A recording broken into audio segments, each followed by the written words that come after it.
বিসমিল্লাহির রহমানির রাহিম। আপনাদের মাঝে আমাদের নিত্য প্রয়োজনীয় খাবার তরকারির সাথে প্রতিদিন যা লাগে সেটি হলো আমাদের সবার প্রিয় একটি জিনিস, সেটি হলো মশলা রসুন।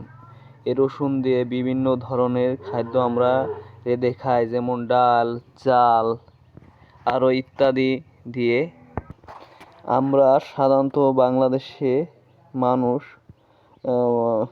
যে কোনো খাবার খেলে সেটা আমাদের কিছু কিছু জিনিস খুবই প্রয়োজন এবং নিত্য প্রয়োজনীয়। এটা ছাড়া আমাদের যে কোনো তরকারি খাদ্য খেতে অস্বাদ লাগে। সবাই চায় যে দুমুঠো ভাত খেতে সাথে সাথে একটি ভালো তরকারি খায়, সেটা যদি হয় শাক, সবজি, ডাল আরও ইত্যাদি, তাহলে আপনাদের সবাই ওটার সাথে এই জিনিসটা লাগবে।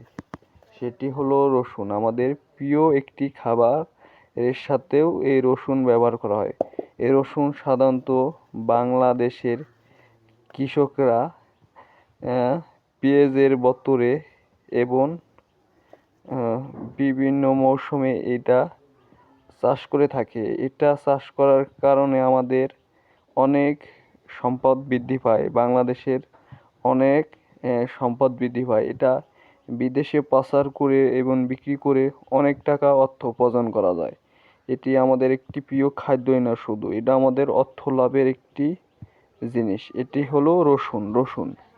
রসুন আমরা অনেকে সবাই বলি থাকি যে সব রসুনের, অনেকে গ্রামে দলাদলির কারণে উপর দিয়ে ভাব দেখায় যে আমি ওই দলে, আমি এই দলে, আমি ওই দলে, কিন্তু টাকা মেরে দিলে সব রসুনে না, সব রসুনের এক গোয়া, ঠিক সব লোকের এক গোয়া। এই রসুন, এটা একটা হলক আছে, আর ছাড়বো না, ছাড়তে পারবো না ভিটা, না খাইলে পিঠা।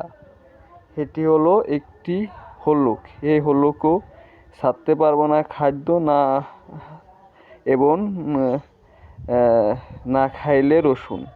এই রসুন আমাদের একটি হ্যাপি টেস্টের জন্য খাদ্য এবং তরকারিতে, যে কোনো তরকারিতে, যেমন গোশ রান্না, বিভিন্ন শাকসবজি, ডাল রান্না, এই রসুনটা দিলে আমাদের খাদ্যে অনেক টেস্ট হয় এবং অনেক মজা পায়। সবাই চায় যে এক মুঠো ভাত খায়, হ্যাপি টেস্ট দেখায়, সেটি হবে রসুন। এই জন্য আমাদের রসুন একটি বাংলাদেশের কৃষকদের চাষে এবং উৎপন্ন করা লাগানো একটি শুধু গর্ব নয়, এটা একটি অর্থ উপার্জন করার একটি জিনিস। এবং খাবারের সাথে, বিভিন্ন তরকারির সাথে এই রসুন আমরা খেয়ে থাকি। তাই রসুন অতি একটি গুরুত্বপূর্ণ জিনিস, এটি একটি বাংলাদেশের ঐতিহাসিক জিনিস।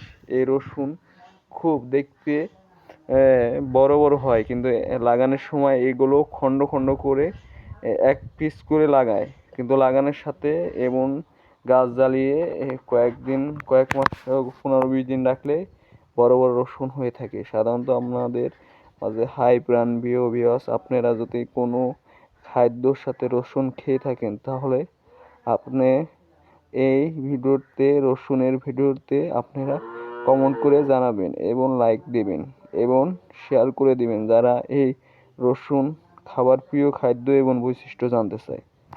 আজকে এই পর্যন্ত ভিডিও দ্য ইটেন।